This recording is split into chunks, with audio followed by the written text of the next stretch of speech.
Alabama gets a shock, but first, Hillary's super PAC loses David Brock.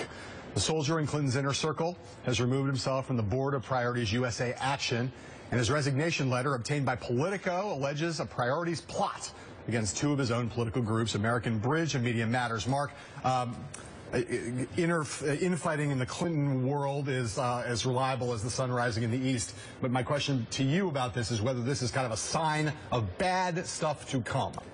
Well, it's leading the Drudge Report, so I'm getting 90s nostalgia. Chaos in Clinton land, and it's going to be all over the right wing. David Brock is someone who went from being on the right to being a real Clinton insider, and this points to a problem that Hillary Clinton's going to have, which is there are things like this, overreaction to stories and reaction to stories, in every presidential campaign. When it happens to her, watch out. Well, also you've got, it's just so huge. The whole thing has already this atmosphere of gigantism. There was that story over the weekend in the Times, 200 policy advisors advising her on economic policy.